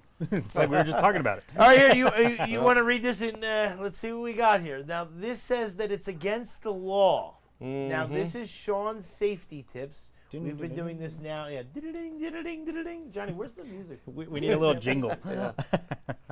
Did we ever get music for this? You're not listening to me? So we were just talking about this, and if you notice, I just put the stats. This is a little bit older, you know, by almost 15 years here, or I mean, 10 years probably. 309 people, and this is nationwide. I mean, in Nevada, crashes in Nevada, lost their lives at intersection-related crashes. And we were talking about, hey, when you're at that intersection, and that light turns green, don't go right away. You know, wait that couple seconds that we were talking about. Another thing, your thing is with the yellow light, we want to reiterate too, doesn't mean hurry up and go. That's a cautionary light. That means that the light's going to be changing. You should be already reducing your speed and coming to a stop. When you come to a stop, most stopped intersections have white lines up there where you're supposed to stop, and you're supposed to stop behind those white lines. And then you'll probably have a pedestrian walk. That gives people the right for pedestrians to walk safely across that intersection. A lot of times when we see these lights, I didn't find a picture for it, but a lot of these intersections, I'll have to take a picture later, will have 2 signs. The person on the far right turn lane can go, can make a right turn, even though it's red, but the one in closer to the intersection cannot. It'll say wait for a red light, right? But then we'll see still people that'll just take off from that. There's a reason for that, because they can look over that intersection. When they pull out on the far right, they can see what's coming and going. When you're next to all the cars and the traffic, and you're next to the center, and you start pulling out, they can't see that traffic, and now you have a major crash right in that intersection, because that's why they posted that do not turn right until the light turns green, right? So these are some of the facts that we have to do. You know, a lot of these fines they're $250 plus assessments, so you're looking at $300. But if you're driving reckless and you're going through these lights like you're not stopping, you could get a reckless driving ticket, and then you're $1,240, 8 points off your license, and all that. But then you got to think intersections are always packed. That's why they're intersections, right? Now you're not only putting your life in a line, you're putting everybody else's life. That means the soccer mom taking the kids, or going to grocery shopping or whatever. Somebody's always in a hurry, you know, and you're not in that much of a hurry because what's a stoplight? What's an extra 2 minutes, you know, at the most? Yeah. So I'm just putting this back out here that, hey, watch those stoplights, you know, and watch the signs that are up there. They put a lot of white signs. Some people might not know this, and sometimes I catch people, they're kind of scared to go. You'll see the lights are red, right? But you'll see a flashing amber yellow, right? That's a cautionary light. It's telling you that you can go on that even though it's red for your intersection to go straight, as long as somebody coming towards you. If you if you don't have anybody that's close enough that is in the intersection, you can make that turn on that yellow amber. You can turn in or you can make a U-turn as long as it doesn't say no U-turn that's posted up there. That's why I always tell people you got to look at the signage, because they'll tell you when not to make a U-turn, but they'll also tell you can make a U-turn or a turn on that. But a lot of people, I'm not going to say a lot of people, because people do know about the yellow amber light flashing, right? And but some people will sit there and they kind of worry because they see all the other red, and they're worried about, you know, that's stopping the traffic going there, because they're able to make the left turns in front of them. Right. So, Are you talking about the full yellow amber or the arrow? no, arrow yellow? light. Yep. Arrow amber. amber light. Yep. Arrow. And I Right. apologize. I should have made that more clear. Right. But the They have arrow them up amber Flamingo, light. right? And I see that all the time myself. That I said they must be newly driving or something like that, because they're behind that white line and it's been flashing yellow, and there's not one car coming through Yeah. the opposite way. And it's like, do I beat my horn Sure. or what? And- but and I usually don't, and everything like that, because I just know that some people don't know. And that's why we're on this program, to let people know that, hey, when you have that flashing yellow amber light with the arrow, that means that you can do it as long as you do it safely. Safely, You know, yeah. prudent and safely. And you know, one of the things that we're coming up to now is the fact that there are newly 16-year-old drivers, which we were all young, you know. And so, what was your first car? My first car? Yeah. It was a Rambler. I don't even know which Rambler it What color? was. What color? Yeah. It was black, and it was actually a convertible. It was and I think I paid $150 for it. Oh, nice. I like it. I like it. Black interior. No, it was white interior, black outside, and then a white top too. But in living in Chicago, you should not get a convertible. And I was going to say, you probably started in the winter because that doesn't Not really work out in the California. winter. That car only lasted 3 months. and The when, wind blow that right through the top. when you started making money, what was the first nice car that you got? I think I got a Datsun 280Z, and then in the middle of Hooker, my business manager, me, and I'm really good buddies with the guys from Air Supply, Russell Hitchcock and Graham Russell, and we all went into a Chevy dealership and bought the newest. There was a massive change in the design to the Corvette. Corvette, yeah. in the mid '80s. Okay. So we literally bought five of them. We got a great. Oh, I deal. bet you the dealership loved we it. got a great deal. They so probably happy. took pictures and everything. Oh, We just yeah. selling Not 5 of those. convertible though. No. I Was didn't- was that the only convertible that you ever owned? Your first car? No.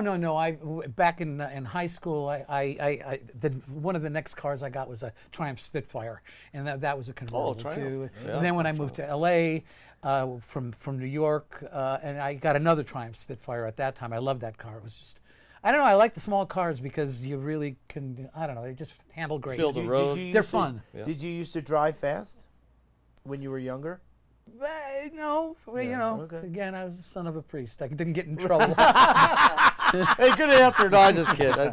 Hey, did you get the Corvette with the glass tops? Were the glass tops on that at that time? My or no? 280Z had Okay, that glass okay. top, so that came up. But I got to tell you something. Tell me. In the Orthodox religion, Yes. the priest, you do confession by kneeling down in front of the priest, and you're and that was you your do father. confession. I went to confession when my father was my father. So you really had to be on the good. I had to really be a good kid. You had to be in the good. Nothing to report today. Yeah. You never did Ding Dong Ditch or any of that stuff? I don't even know what that is. Oh, Let me see, join yeah, the there Where food you and ring then the you don't pay for it doorbell and you leave. run away or Oh, something? yeah, that one too. No, Yeah. I never did that. No. So the thing is that you never know what you're gonna. That's why we talk about people that drink coffee and tea, and you know what I mean. Like, who knows what I'm gonna ask? Random question. But the thing is that let's come back to something that you brought up earlier, which is that you talk to your sons about when they're driving. Mhm. People need to understand that it's coming up to the summer months, and not that people don't drink and drive when it's during the winter or anything like this, but you know, now people go to pools and they go to different types of places that you are now outside. Yeah. And so when you're outside and you have some form of alcoholic beverage, it may affect you differently than in the winter months because maybe you're point. outside. Yeah. So, you know, talk to us about the fact of like these things that you talk to your family about when it comes to the driving, like these type of life lessons that you know of to make sure that your family is always home safe. Well, it's not just my immediate family. It's like everybody who comes to visit us. You know, people come to Vegas, and they always want to party and stuff, and they're just not aware of what it's like to live in this city, and the fact that people. Well, I was just Sergeant Alex from IPOF. He's the Yes. president Yeah, yeah. of IPOF, From North and Las Vegas. he literally the night before the event that we had. He worked a double shift. He worked for 24 straight hours, and he said we were inundated because it got warm. And they had a lot of It issues. got really warm, and they had an enormous amount of issues and stuff like that. And that's another thing that people don't understand about Vegas. So I do tell all of my friends who come to visit. I just had a buddy who's a writer came to visit. He came into Vegas because his sister wanted to go to the Sphere. So he came in to visit her for that because it was her birthday and stuff like that. And, you know, he was asking me some things. And he asked me, well, where are the speed traps on the 15? And I said, forget about the speed traps. Just put the cruise control on, and you'll get here when you get here, and things like that. So I gave him the spiel that I just give to all of my family and friends, and that is just assume that everybody has been drinking alcohol that is around you driving a car, and just drive defensively. You just cannot you can't let your guard down. And can I add one thing Yeah. too? So for parents that are, you know, their kids are getting of age and they're Yeah. turning 16 and they're wanting to drive and everything. You know, I took my kids out. We'd find a big parking lot and teach them to drive like that. But one of the best things they can look up is driver's edge. So if you, and I always say when you take these programs, whether it's driver's edge or a high school driver's, like driver's permit, where they're actually teaching them in a class, that helps on the insurance as for parents. Once you have these classes, they know that your children took that reduces your insurance. But one of the great things that I think we've talked about on driver's edge is even my wife took our son to learn, and they take these kids out and they wet down the track. You know, it's like at the speedway or whatever, and they have them drive in the slick surface because out here we don't get rain as much, and all the oils build up and it makes it slick. And what they do is they make them hydroplane. They got a professional driver in the car with them, whether it's a trooper or another, you know, professional driver. And they show them what to do when they hydroplane. One of the things that my wife learned was when you have your mirrors, you don't want to see the sides of your cars. You want to pull it out even more so you can actually see the cars coming. You know, she never knew that. She saw part of the you know, part of the side of the car and maybe a car when it's getting closer next to you. Yeah. But she said, man, when I learned that and I put it out, now I can see the actual cars coming by. These are just little things that we're talking about, but they teach these young teenagers all the safety things. You know, it's not, we could tell them all day long, you got to wear your seatbelt. Nowadays with these cars, it's great. The dang beeper will never go off if you don't put it on and stuff like that to remind you, right? But there's so many different things that these kids learn from these professional driving courses, and I don't think it's very expensive at all for Driver's Edge. But I tell people to look it up, get your kids signed up for that, and not only just because of insurance reasons, they get a lot of valuable insight on how to drive a car, and especially being in a big city where you have to be a defensive driver. Right. You want these kids to do that. You know, my daughter till this day, she's 21. She doesn't even want to drive in this city. You know what I mean? And she's 21 years old. I mean, she got a driver's license. She drives from Omaha, Nebraska up to her college up in Michigan and everything. And she'll do all that, cross country, but she does not like driving in this city. Yeah, so. what is, it's been a while since I've had a teenage kid. What is Driver's Edge? Driver's Edge is a professional, it's like a professional driving school, but they're teaching teens how to drive cars for the first time. Oh, okay. And I mean, they might, their parents might have them driving, as far, when you're 15, you get the learner's permit, as long as you got a parent, 18 or older, an adult in the car. And they might have been driving for the last few months, but this actually enhances his skills and takes him from like a bare bottom up to what happens if you get in this scenario. You start to hydroplane in the water, or if you're taking a curve, the 10-2 driving with both hands on the wheel instead of messing around, showing them what they probably show videos where this is what can happen when you have people in the car, you're not paying attention, or you're watching your phone, distracted driving. We talk about that a lot. Yeah. And a lot of teens get very distracted. They get 5 friends and they're talking and they're looking and they're not paying attention, and this is what gets them in crashes. That's watching that phone. That's a very valuable thing to actively experience a hydroplane for sure. in a Controlled safe environment. Yeah. in a safe situation. I got into a situation when I was in New York doing theater, and I was renting a car to go up to out from the city to Danbury, Connecticut, to do a show that I was doing up there, and I was entering the Hudson Parkway, and there was a car coming at me on the wrong side of the road, wrong way. and there was a concrete divider. There was no place to go, and this car was coming at me. And if it had not been for all of the stunt drivers that taught Bill and me on how to do a complete 360 and all that kind of stuff, I would not have made it out of that situation. I literally, it was as if I was back driving a stunt car and I was doing it, I was in complete control of the entire spin, trying to get away from where he was, and started spinning, and I completely controlled it and got over to the side of the road to wait until the police showed up. And you're lucky that you had that training before, because if Exactly. not, look at what happened. There's no way I could have. I had experienced it quite a few times. Even if you flash your lights sometimes, we always tell people, somebody coming at you, your horn, flash your lights, try to get off to the right, you know what I mean? But things happen so fast. People don't realize because of what you did in the past with the I wouldn't say a training, but getting ready for a movie or whatever, and knowing how the car operates, that some people don't even have a chance. It's muscle memory. You knew the turn and flip that car around, and you did it in matter of seconds, where most people, they can't react. They freeze up. Like a deer in the headlights, they freeze up, oh my gosh, and they hit the brakes, and they're right there thinking it's going to stop, but that car's still doing 70 miles an hour. That's right. And that's what happens to people, It's tragic. It's horrific, and it's scary, because you feel that you're in control, but you're really not in control. Right. And so the defensive driving is so important, and that's something that when you go through the academy, that they teach you. They both drive Mustangs. Did you know that? I saw his. I didn't know yours. Trooper Hagstrom, I'm sure.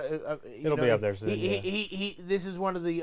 We got our picture taken. Right. Don't think we didn't get our picture taken with in the front of my Mustang. Mustang. Every other picture is his Mustang. Don't let him fool you. But and then they pull up alongside of his car and they want to race him. They don't see the big sign that says Nevada State Police. Come on now. That's funny. Oh Yeah, my God. That's funny. But they do it. You know what I'm saying? Listen, Don't. Really? Please don't. Yeah. Really? You want to They do don't. this? Yeah, we don't want to take you to jail today. I was No. on the phone with Trooper Hagstrom probably 7 months ago. He had his window down. He's enjoying the fresh air, and you know what I mean? We're just talking, and all of a sudden you hear this zzz, and blow past him. And he's like, yeah, that's one of those motorcycles that blew past me at 130. You know what I mean? Like, these people are crazy. But Nevada State Police, they train you. Yeah. So if you have to do 120 miles an hour in your cruiser, who was it that was here when he said he caught somebody with the Lamborghini at 180? I think that was that Mulkey. Oh, Mulkey. Mulkey. Yep. Mulkey. Right. Yeah.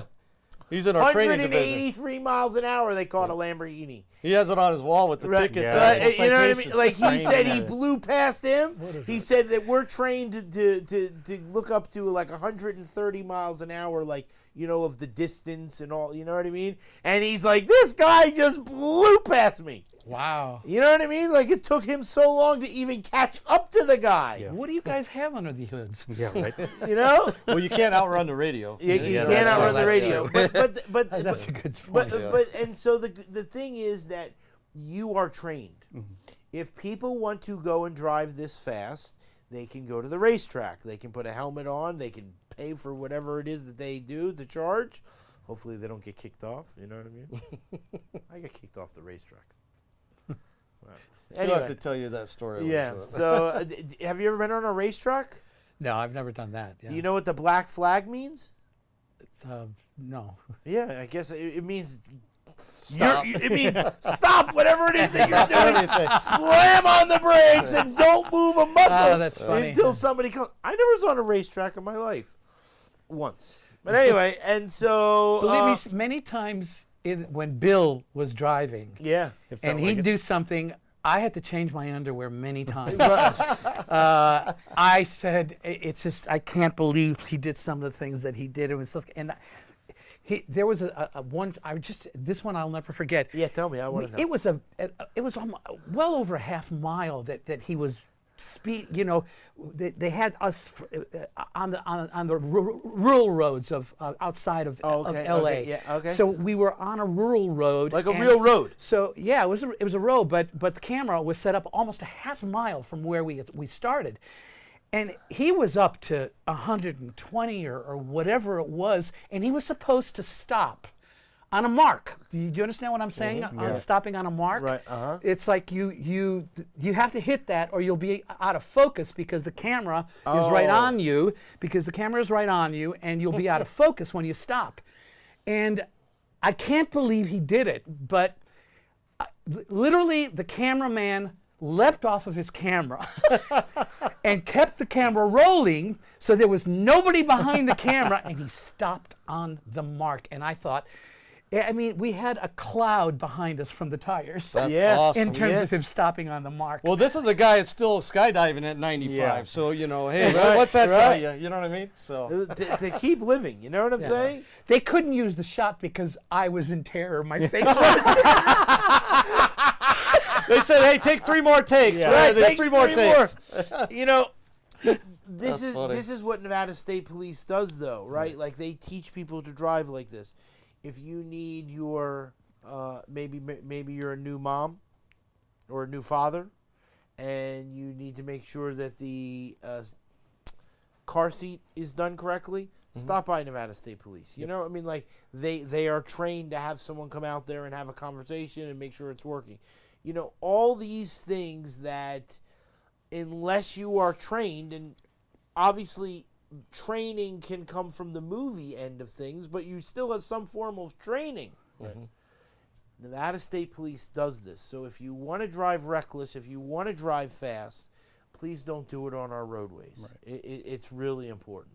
And so that's something that people have to know, right? Right, and there's always a time and place. Obviously, we keep saying it, but yeah, our cadets actually were this week they're going through EVOC, or the Emergency Vehicle Operation course, and it's a 5-day course. So it's not like they only get 10 hours of it training how to drive the car fast. They get 5 full days of driving these cars to their max capacities. Right.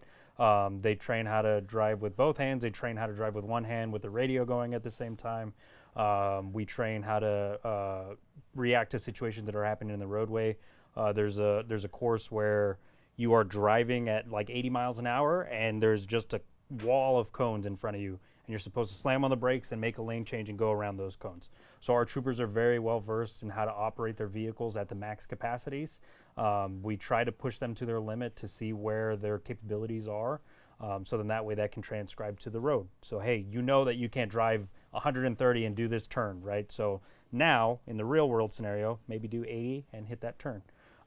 So they are very well trained, and it's a pretty extingent course throughout the 5 days. Tomorrow, which is Friday, they take their written course or their written test, which goes over what the car does. There's yaws and pitches and rolls and how the vehicle moves forward and backwards or how you turn the car. So they do a written test on that, and then they go out and do the practical tests. So there's a pursuit test where you have to follow the car in front of you and make sure you don't hit any cones. The cones we call pedestrians or curbs. If you hit a certain amount of cones, those are points off your score. And if you get to a certain score, then you don't pass the course and you have to either redo it or you get remediated and you have to be brought back to do the course again. They also have a backing course where we have to go backwards at a certain miles an hour. And if you hit a cone, it's a DQ. There's also a parking course where you have to learn how to park the car. Obviously, sometimes we have to park our cars on surface streets, parallel park. So there's a lot that goes into our training. And like Hagstrom always says, it's the best training. There's a lot of agencies in town throughout the entire state that come to us to put on these trainings because our training is one of the best in the country.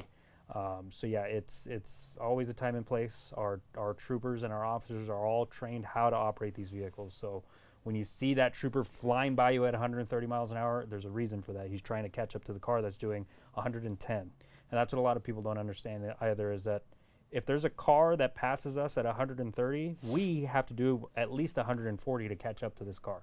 So we're going a lot faster than the people that are going these high speeds. So, but with that, we are trained to go this fast, and we are trained to know how to operate and how to slow down to start pulling this vehicle over. So it's just, it comes down to training, and it comes down to experience. These people that are out on the roads don't have that.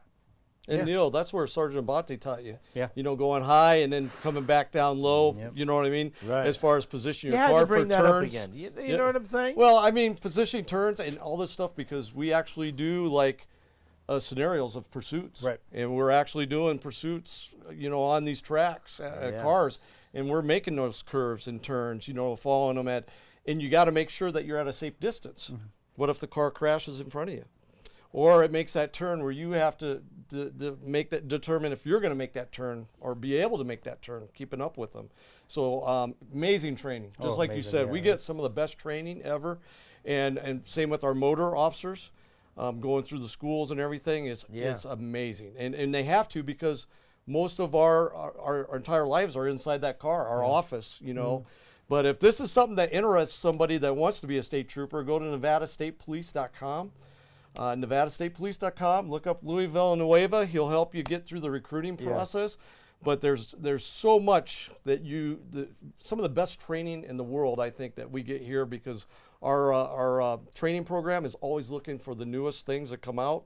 They're always testing it. Just like I said, maybe not 3 or 4 months ago, we got all new rifles, and we're always upgrading stuff too. So we're always provided the best equipment, and we provide all the equipment for the new cadets, and once they become trainees or officers, they get all that supplied by us. Luckily, when I was at about 130 and I was looking for that point on the track, there was no one. nobody. Luckily, there was no one. I got invited. I just tell you the story. Here we You go. gotta I'll tell listen you to the stuff. story. Okay. I got invited to go to the racetrack with all the Nevada State Police. And so I thought it would be cool. Johnny, you know, had the GoPros hooked up. I had This is Las Vegas I Speedway. had my convertible, you know, and so I was there, and you know what I mean. It was fantastic at the racetrack, and so we were doing it for the Nevada Donor Network. the Nevada Donor Network for the Laps for Charity. So I'd never been on a racetrack. No one ever told me what signs meant on a racetrack. So I had all the Nevada State Police all behind me with their blinking lights and all this, and the guy comes up to me in the front and he says, "Oh, it's a really nice car." And I go, "Okay, thank you very much. Have a good day." He didn't say anything else. Right. So we got on the racetrack and we started to proceed. right? I got the special tires so I could go up on the curve like the NASCAR people. You know what I mean? So we're all following. So all of a sudden, the blinky car guy in the front, he was in the front. Pace car. The pace car ducks in. Like he goes in. And so I thought, listen, it's time to rock. So I put my car down to second gear. Like 165. And I was at 160 miles an hour like this, and I was gone.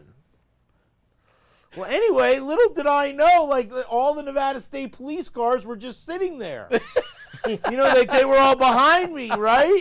And this guy is up in the flagpole thing, waving his black flag. That's the black flag. Right, Okay. and I'm thinking, okay, great. I don't know what the hell you're waving your flag for, and you know what I mean? I'm gone. Well, anyway, they had all the trucks come in the middle of the roadway and block me off. And so then they said to me, well, listen, your time is now, like, you know what I mean? You need They to leave. escorted him off the property. They not only like off the property, like off the property. Like I was like, okay, can I just like watch on the side here? And they were like, no, you're leaving You with need to your go car now. off the property. And so I didn't know, you know what I'm saying? So for now, it's been 4 years or whatever, and I've never been invited back. Black flag is very important. I had no idea. Now we You know what know. I'm saying? We're trying to get him back. Thanks in to this Neil, now we know the coming year. black flag. That's Right, funny. right. So, hopefully I've Funny gotten a story. few different cars, and so now maybe they won't bother me. But Yeah. you never know what's going to happen. Yeah.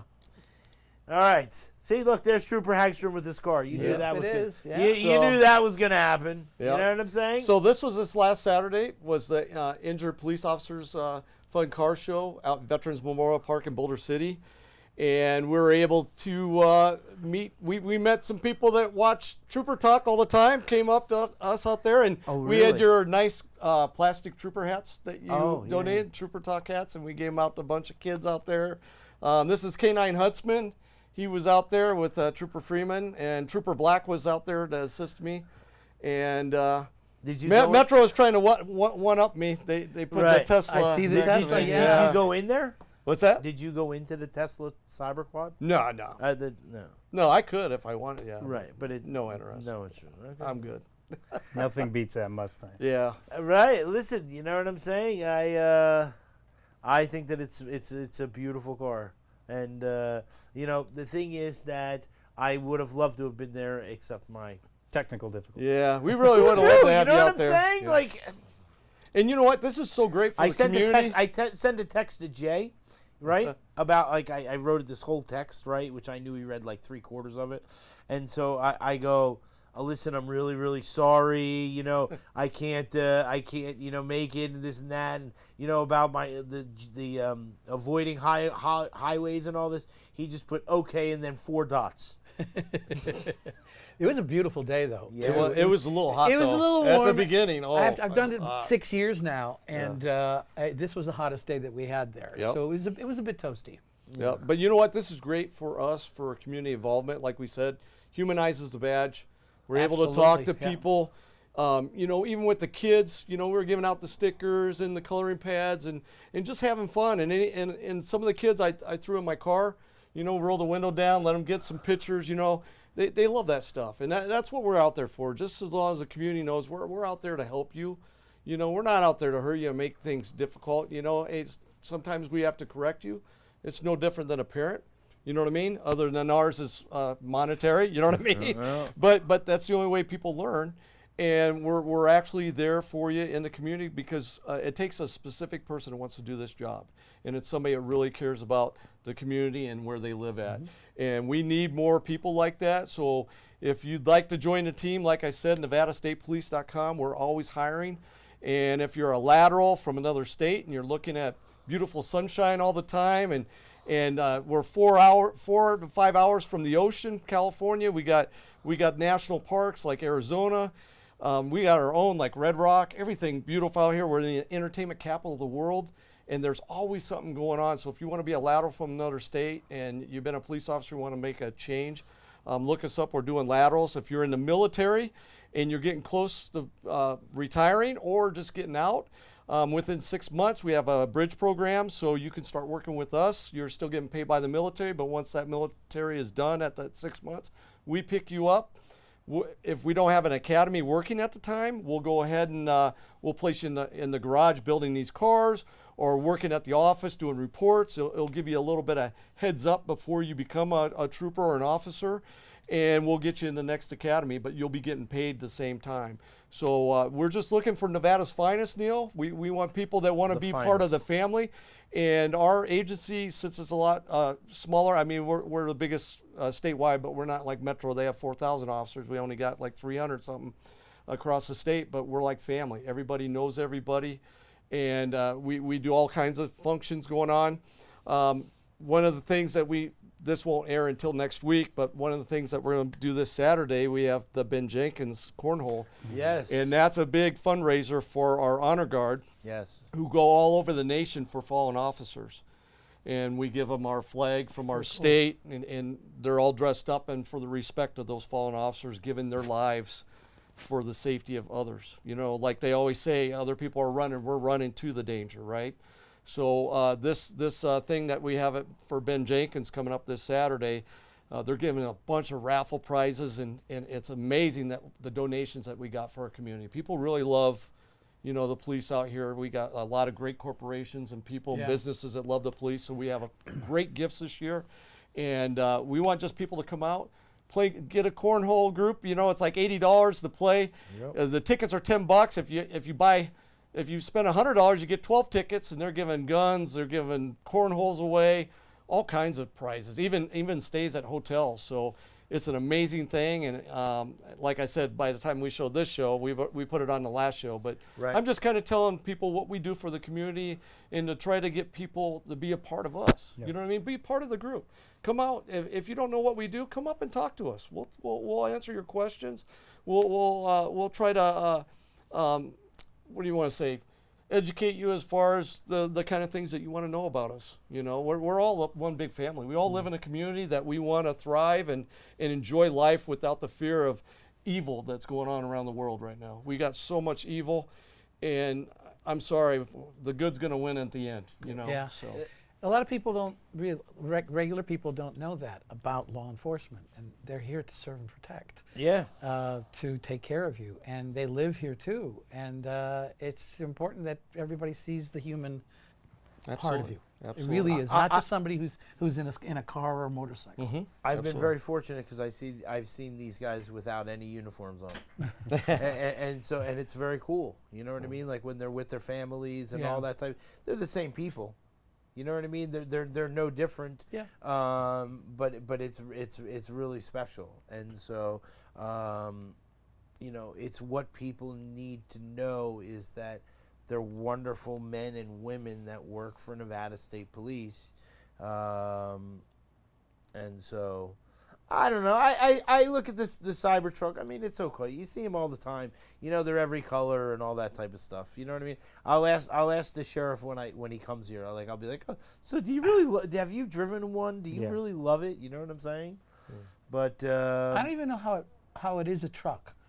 It just I don't I've get it. seen them. So you know The insides of them are pretty. yeah, and they massive and they inside, have yeah. buttons and they raise up to like this far They from go the off ground. road and all that. Yeah, so like they can do amazing things, but you know the thing is that it doesn't show off like the Mustangs. You know you know what I'm saying? He drives the Mustang, so people know what they can expect, and Trooper Hagstrom drives Thank the you. Mustang, Thank so you, that Neil. Yes, yes. Thank you. Thank you know. For the accolade. So that when all the media is there, they're like, yeah, whose car do you want me to take a picture? Well, you Right can, here, yeah, you can just take a picture of mine. You know what I mean? All right, let's see what we got here. Well- Nevada Donor Network, we love them. This was just yesterday, and we just kicked off April 1st is Nevada Donor Network's Silver State Heroes Oh, the Challenge. State Challenge. So again. we got 33 law enforcement agencies across the state of Nevada Yes. competing for this award that they had made. And this is just to get the information about organ and tissue donors throughout, across the nation. We have over 100,000 people waiting for organ transplant, or some other issues. And here in Nevada alone, we have over 700 people that are waiting, you know what I mean? So we just like to get the word out for organ donor heroes that want to be a part of that, and that's the biggest thing is just getting the word out. So do you know whose dog that is? No. No, Oh, no, no. yeah. That's the director's dog. Ah, But you want to know when we had the director sit here, right? Yeah, What- yeah. we didn't know. Oh, he okay. So we Dog said- passed.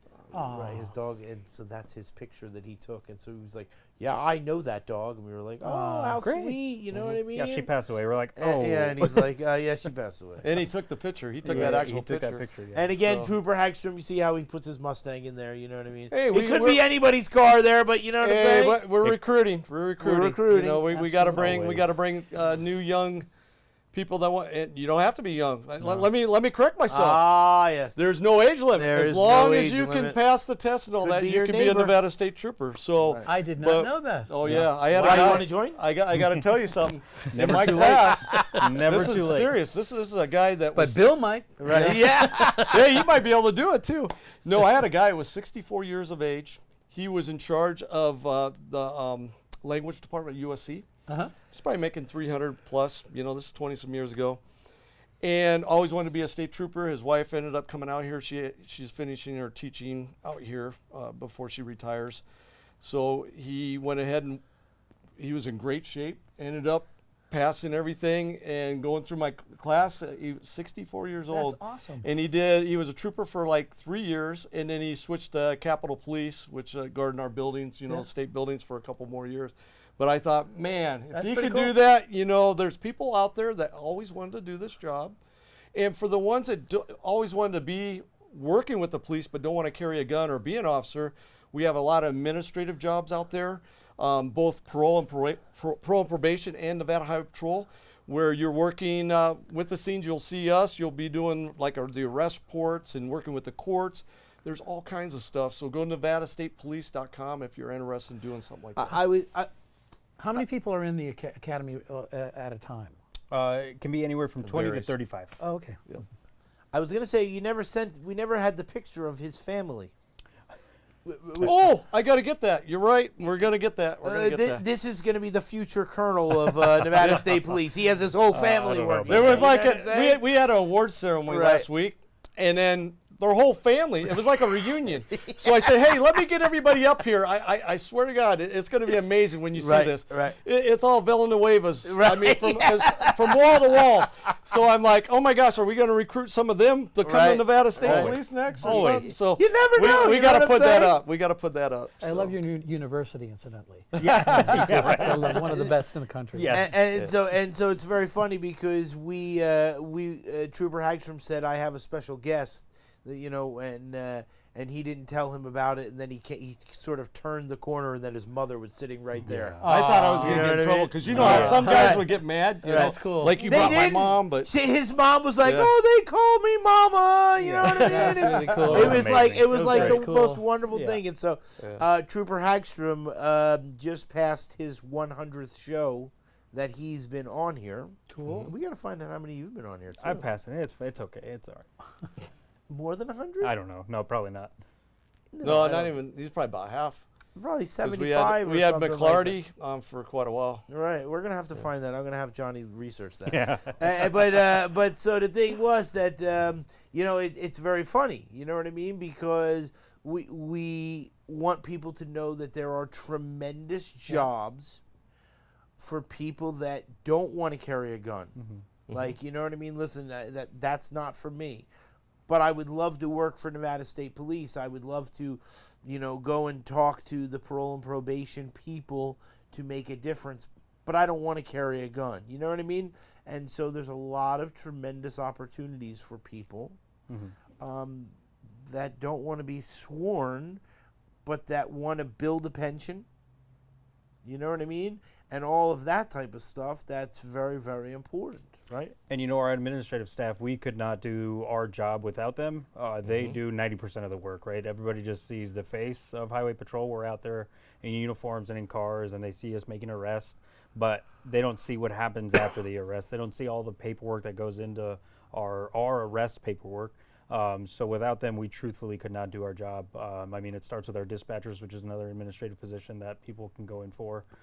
We also tell 18-year-olds, if you're looking to get your foot in the door with Nevada State Police, absolutely come work for us for 3 years, and then when you become of age to transfer over to Highway Patrol or Parole Probation, you already have that pension build up. You already know the people that you're going to be working with. You kind of know the back ends of how our arrests work or how our paperwork works, the courts work. So it's a really good department to work for. There's opportunities everywhere. Even if it's admin or on the sworn side, there's growth and there's just room for improvement all around. When I visited your precinct, and now you guys have moved a little further down on Yeah, Sunset and Sunset, stuff. yep.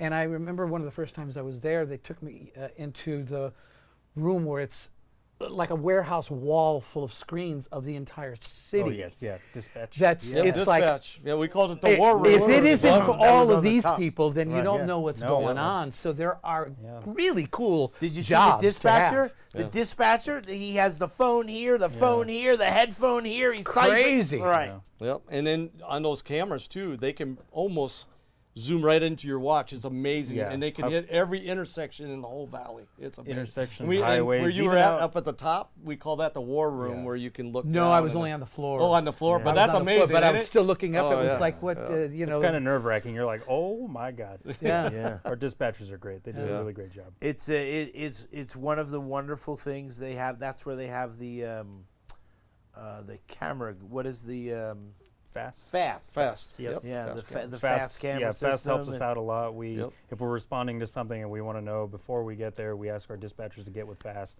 Fast can let us know, hey, And they're right across from each yeah, other, they're- Neil, because we have our dispatch to the right and our Yeah. fast to the left, and they work together. So cool. Yeah. So great. But they're able to put those DMS signs, like if something happens, Yeah, when we crash start ahead. putting the axes up Yeah. on like the 15 and everything to block off roads, they can do it instant. You know Crash what I mean? ahead, Put move to crash the right, ahead. move to the Yep. left, be cautious. Yeah, they're really great. And it takes a lot to change those signs. All right. You know what that means? Nope. Oh, what the emblem? No, that means that it's over. Oh, That was funny, right? Yeah. All right. So here's what I'm going to say to you. What did you think of this? The last couple hours, was this funny? it was fun. It was. You probably didn't even think a couple hours. Right. A couple hours It went. was a lot of fun, and you know, we talked about life, Right. Yeah. lives, and your lives, and you know, my life, peering into your life. Right. You know what I mean, from my perspective, and stuff like you know. But it's no, this was awesome. Perfect. So I want you to do me a favor. I want you to look into this camera right here. Uh huh. Right. Tell people that if they want to come and hang out with them, to go to NevadaStatePolice.com and maybe they can join. Oh. Yeah. Right. Folks, these guys are the best. they're wonderful human beings. They're family people and stuff.